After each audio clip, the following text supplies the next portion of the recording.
and welcome to everyone to our panel on the connected league models. It's quite of a challenge to follow up on Omar Mughal, but we will be trying to do our best and try to perform as good as possible. So today we are going to look under the hood of two of the most interesting leagues in global football. On the one side, we have LALIGA, an established and mature league who is highly considered as the second best and largest league after Premier League.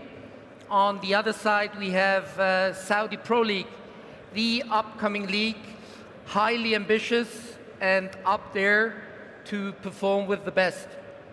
We are going to talk today on how interconnectivity, connected leagues, AI and innovation can drive and help the process of growth on and off the pitch. And please join me in welcoming my guests of today's panel. Maite Ventura, the Managing Director of LALIGA in the MENA region. We have our friend Farouk, who is the Director of IT at Saudi Pro League, and the regional expert of Sportian, Iñigo Bonilla. So let's start with the Saudi Pro League, because this is our home turf. I'd like to understand and ask you, we are talking about connected leagues and how this drives growth. Can you talk us a bit through the strategy and the approach, and how vital and important is that to assure long-term growth for you guys? Thank you, Bernd. First of all, thank you for having me on that great panel. I'm joined with some really very high caliber, so I couldn't be more honored than this.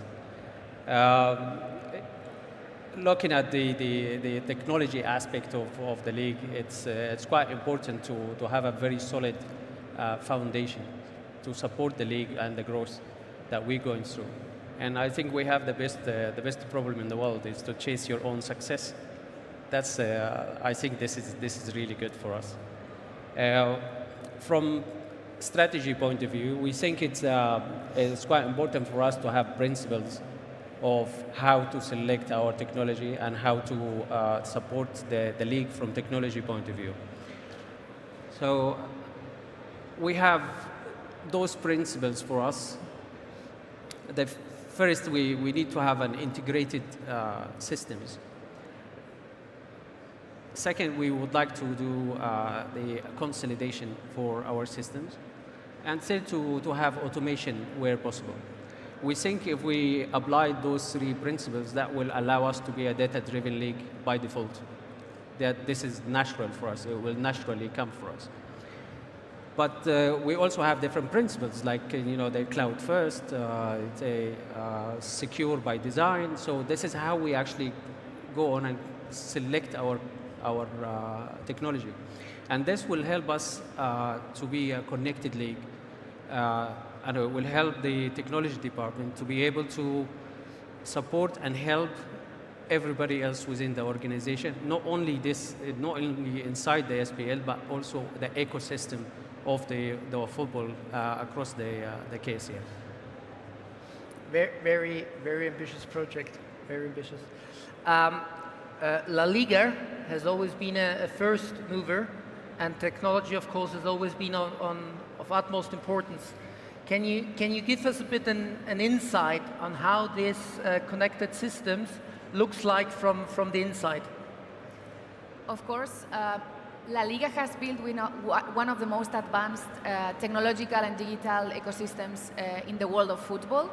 It is a system that basically connects every data, fan, club, broadcaster, advertiser, even the global offices. I sit at the Dubai office from where we manage the MENA region.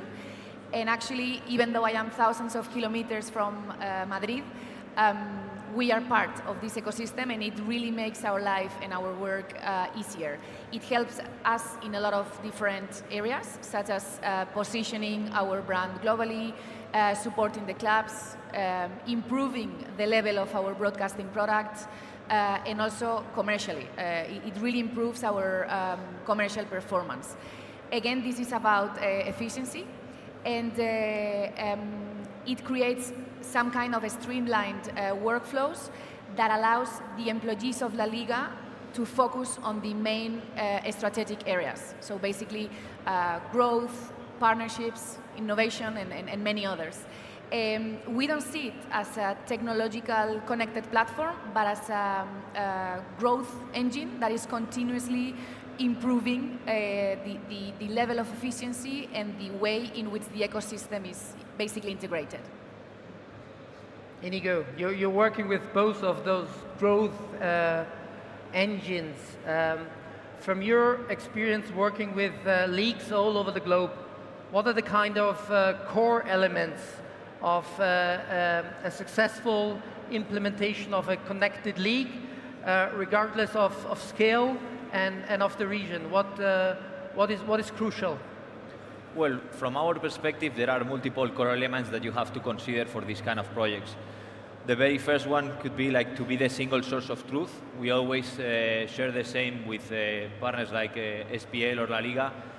You have to provide all the referees, the match directors, the competition managers, and so on, the same data set in order to analyze the same data sources, in order to provide to the league and to all the people that is involved in this project the same information. The second one could be related to be the end-to-end integration partner. These kind of projects, as you may imagine, are quite complex because there are a lot of different parties involved. Normally, these kind of projects works with all the different areas within the organization. So you have to integrate as part of these projects like the broadcasters, the sponsors, and so on, and all of them needs to feel part of this project. So you have to involve them very early on into the conversation and explain them how to use the platform. And this brings me to the third topic that is, or the third core area, that is related to training. Obviously, when you are moving into a new platform, that was the case of SPL, you need to train the clubs, you need to train the people within the organization to use this platform. And for us, it's super important to do this training with our experts, but also to be heavily involved in the project and to provide in real time answers to the questions, to show them how to use the platforms. Obviously, in the first weeks, there are multiple challenges that you need to solve, but to be closer to your partners is key to succeed. And La Liga is a perfect example of that. La Liga is constantly organizing these kind of training sessions to all the clubs within the league in first and second division to explain them how to use the different solutions that we are building for them. Said, we have spoken about strategy. The key element or the milestone is the match competition center. How does that help you guys in day-to-day life? And what makes it so special? We said it's like bread and butter. Nobody sees it, but it definitely makes a huge difference. So what makes it very special is that we look at every game as a journey. It starts from loading this game into the competition system, moving into inviting the relevant officials to participate, to accept the invitation to take on the responsibility of that game. Moving forward into the coordination meeting where the two clubs come in and choose their own kits. We have a special model for this called the kit selector. Into the match day itself, where the two clubs would load their starting 11, their subs, their officials, their backroom staff. And once that is done, once it's been submitted and approved, it goes and run a quite large amount of notifications to all the stakeholders. So we're talking about the broadcasters, the press, the reporters, the clubs, our broadcast friends, our football operation. Everybody who's responsible about something on match day, they get this notification. So you get if you guys wondering how you guys see the starting 11 or the lineup before the game, about an hour before the game. This is where everything comes from. This is the official part. Moving into the game itself, and after the game, there will be something called the match reports. This is where all the referees fill in the reports, any kind of incidents or anything like that. There is also something called the match summary, where this is distributed to the clubs. There's another report for the match director, where they have to fill in what happens before, during, and after the game. And during after the match and after those reports, there are some reports obviously would go to the relevant parties, like the disciplinary committee or something like that. So over the last 8 months, we've been working with our friends from Sportian. We implemented the entire journey of the match operation, and not only that, before the season, we start by the player registration as well, financial regulation, player registration, and then the club need to assign their shirt numbers. And once that shirt number is assigned, then the club is able to add that player into the starting 11. So there are many different modules of this system, and I think we've done a good job in putting this together in a quite short time, and it's been a success so far.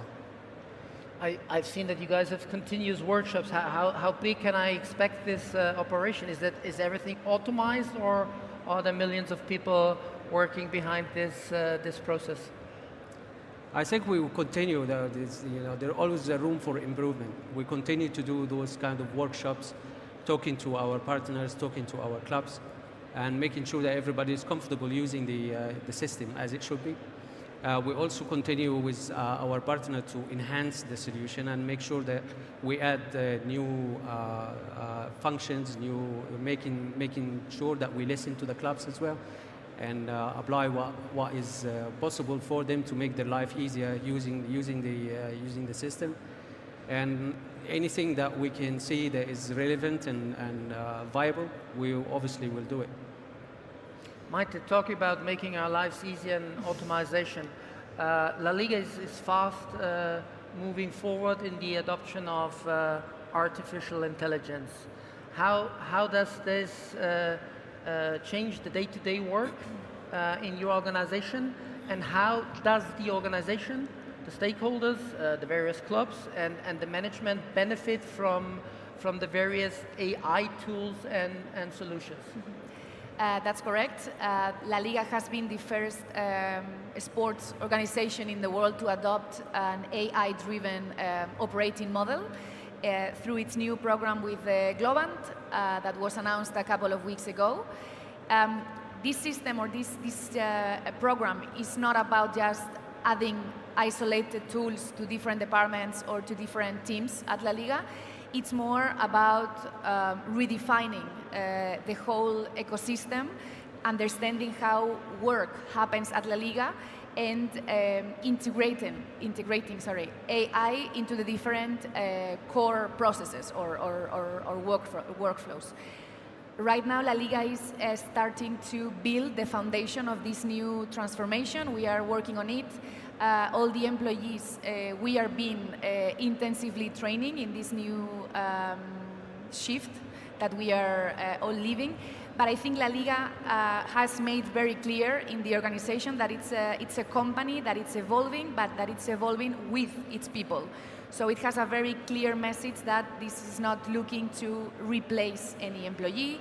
This is more about empowering them, about giving more capabilities, giving them confidence, clarity, purpose on how to work better and more efficient. And at the end, we really hope a lot of impact in operational efficiency, automation of processes, having the possibility to making better and faster decision processes, of course. But at the end, I really think that we are not in front of technological change. And now we are in a panel of technology and innovation, but we are more into a cultural shift. We are in a stage in this transformation in La Liga in which we need to be aware that AI is not there to diminish the human talent, but to elevate it.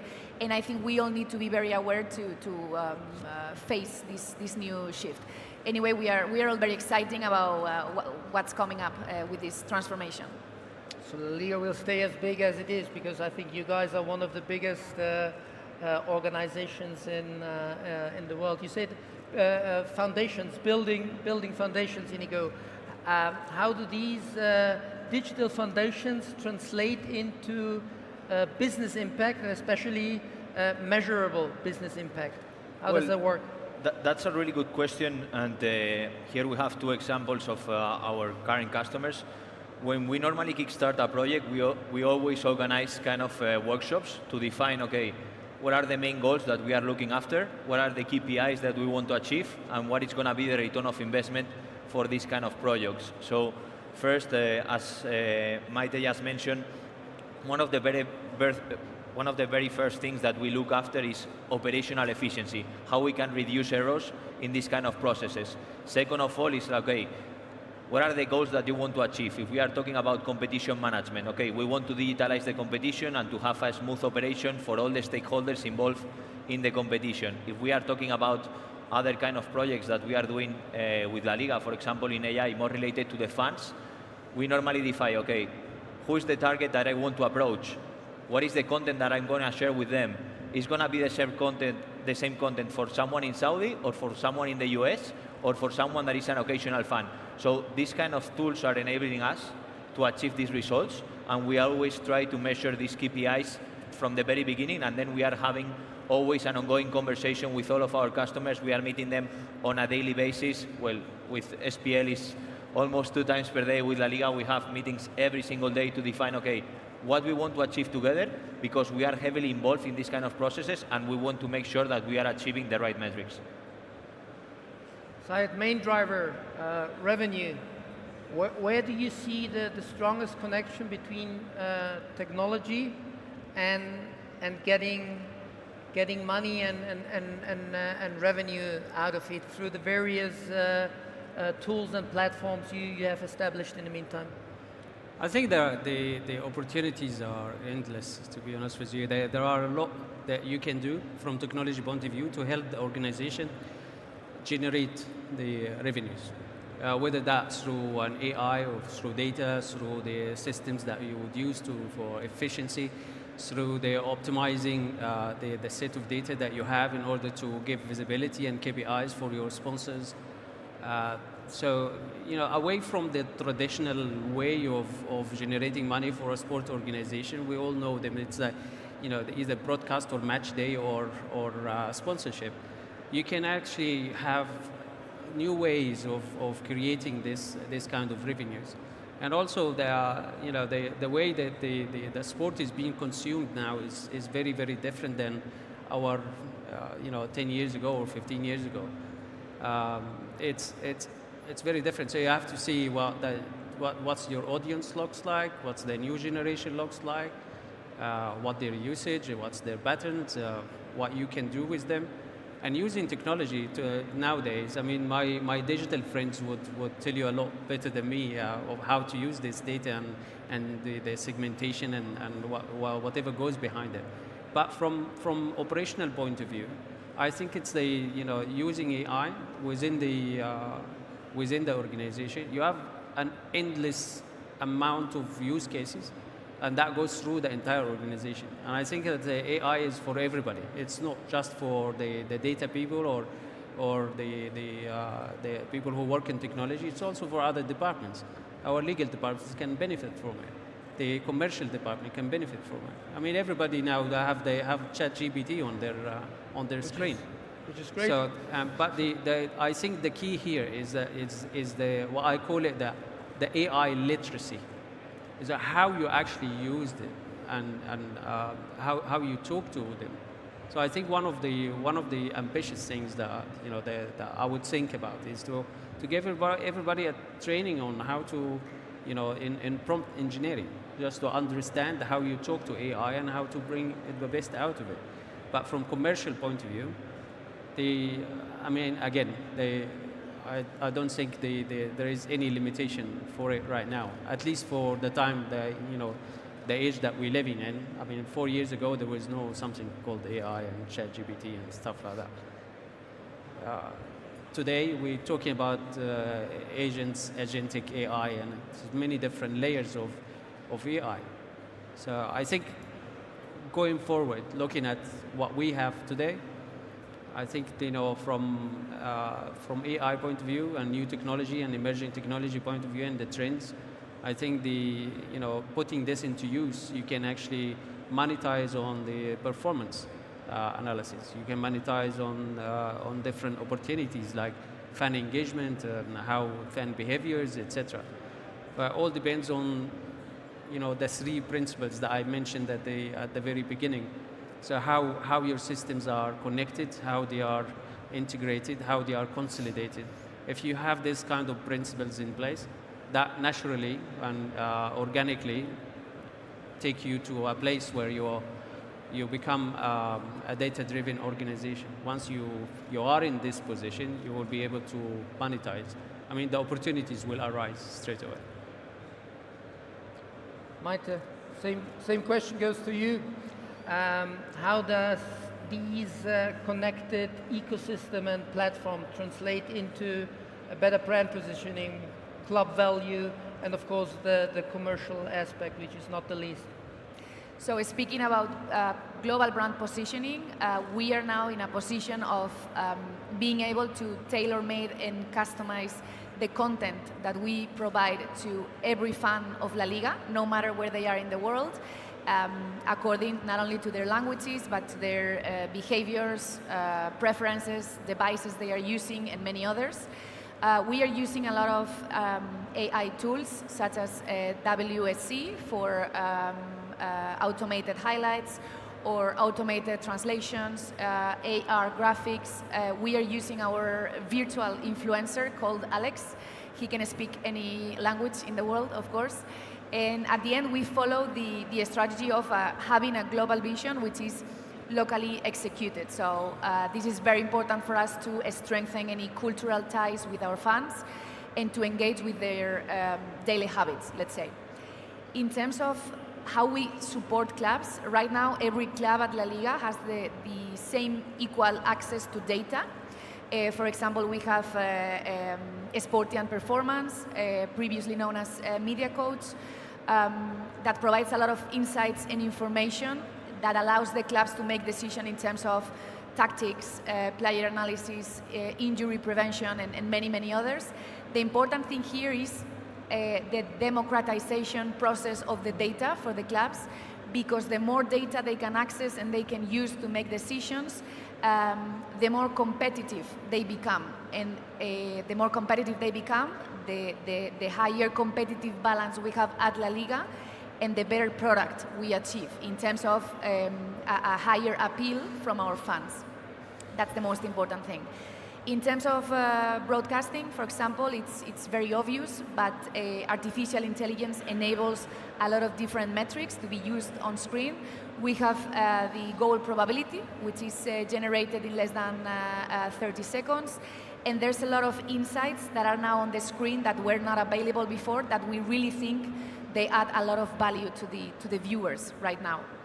And commercially, I think it's been a game changer. We have now more and better information regarding audience segmentation, better understanding of our fans' behaviors, for example. And now we are in a better position to hyper-target digital campaigns or to build more, let's say, valuable propositions for our partners. So it is really visible, not only for us, but also for our customers, for our fans, and for our broadcasters, and for everyone. Iñigo, technology is becoming a bit the backbone of modern sports. You guys at Sportian, you're playing a crucial role. You're mentor, your coach, your sparring partner. How do you see this role as a partner in the ecosystem evolving? and especially when it comes to accelerate innovation and artificial intelligence? Well, I would say the perfect definition would be an enabler in order to support the different organizations to have better access to technology, to democratize the use of the technology for all the different teams, and to implement different solutions that make their lives easier. At the end of the day, we want to support all the leagues and the clubs that are working with us to have smoother operations, to better understand their fan behaviors, to improve the level of the competition. Maite just mentioned one of the products that we have that is Sportian Performance. This is supporting organizations to level up the competition, to analyze tactical and technical analysis of all the players within the league, no matter if you are Real Madrid or if you are Leganés that is playing in the second division, all of them are using the same solutions and they can extract the same insights in order to improve the level of the competition. So in our perspective, we are enablers. We are also integrators because we love to work with different partners. We want to be part of the ecosystem that the different leagues and clubs have internally. So, for example, with LALIGA, we are working closely with Microsoft in multiple projects where we are embedded as part of this ecosystem and we are working together to co-create different solutions. And as you mentioned, the sports industry is changing on a daily basis. Technology is constantly evolving. We are talking about AI pods. We are talking about AI solutions, performance. We are constantly trying to be at the forefront of innovation and to collaborate with our partners to be one step ahead and be ready for what's coming next. Spain is having the World Cup in 2030. Saudi is going to organize the World Cup in 2034. Where we are heading to, and where are these connected platforms, ecosystems, and artificial intelligence, how are they going to shape the future of football? Question goes a bit to all three of you guys. Perhaps we start with you, Said, again. It always starts with me. So I think, in all honesty, the sport technology is not a luxury anymore. It's an integral part of what the daily operation and the future of the sport. And dealing with it from now and looking at the trends and looking at what is happening, the entire ecosystem, you're looking at technology for fan engagement. That's even before anything starts. And then technology on a match day, that includes the operational side of the game, the organizational side of the game, and the stadium on the stadium technology. And then after the game, you still have the connection with the fans and what happens after the game and the reactions and you have many different stakeholders. And if you're not having that solid foundation for your technology and the entire fan journey end to end and the entire operational journey end to end, you're kind of failing yourself. So I think it's quite important to look into what is happening right now. And if I'm talking about the World Cup in Saudi, that's about what, 10 years from now? 9 years from now. 9. This is lightning years in technology. If we're talking about technology, I mean, I can only speak about technology 4 years ahead. That's the maximum visibility that you can get, because technology moves very fast. Yeah. So by the time, 4 years ago there was nothing called AI. Yeah. Today we're living in an age where there is agentic and agents, and you could pretty much sit down and do an agent in 5 minutes. That's unheard of in 2020. Okay, so we're talking 9 years ahead. Even the technology in the stadiums today, with its all complexity, from infrastructure side, from applications, from platforms, from data side, from the insights, and how you use it, and how you interact, and who are the stakeholders of all those things.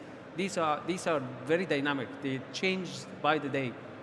So I think it's looking at today and what is happening, and maybe I can speak about the Spanish World Cup, because that's the maximum visibility I can get. But for the Saudi to host the World Cup in 2034, I think we would be looking at a a very different technology stack at this time. You can only have this kind of visibility in 2029, 2028, maybe, to see what kind of technology that you might use in 2034.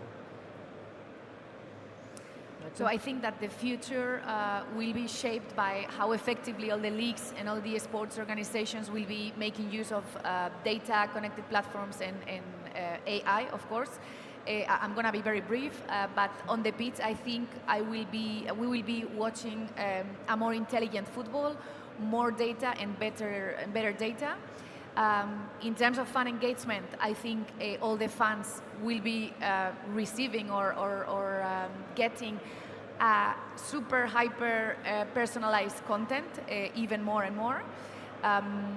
And in terms of the industry, that is something that we didn't mention on the panel, and that we are at World Football Summit.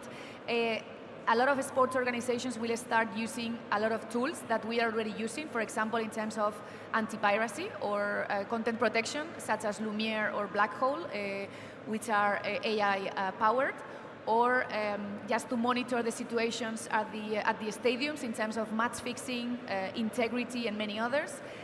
And I think, and just to finalize from my side, I think we will continue to watch partnerships between tech companies and sports organizations, such as the one we did from LALIGA with Microsoft or with Globant. And I think this will become a standard practice on the industry. That will be very common.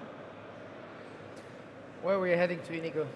Yeah, well, I think the use of technology for the upcoming World Cup in Saudi will be completely different than the one that we have today. Even the one in Spain will be different to the one that we are using nowadays. But I think in Saudi there are exciting times ahead, because if I'm not mistaken, they will start building 11 stadiums from scratch.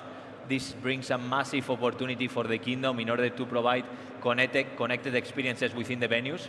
In Spain, Morocco, and Portugal is a little bit more challenging, because you have to work with a current infrastructure and you have to digitalize venues that are already in operations. Here you have an amazing opportunity, because you can build everything from scratch and you can implement the latest technology since day one. So I think probably most of the experiences related to technology in the World Cup in Saudi will revolve around connected experiences within the arenas, within the venues, and connect that with the cities and the citizens and the people that will be traveling. So I'm super excited to see what is coming ahead, and certainly the technology that will be used will be completely different than the one that we are experiencing today. I'm super excited as well. I'm not sure if I'm able to use all those kind of AI tools because I feel very much old school. But I understand the future is bright. Thanks a lot for your precious time and all the insight. Thanks to you guys for following us. And yeah, see you soon. Thank you. Thank you so much.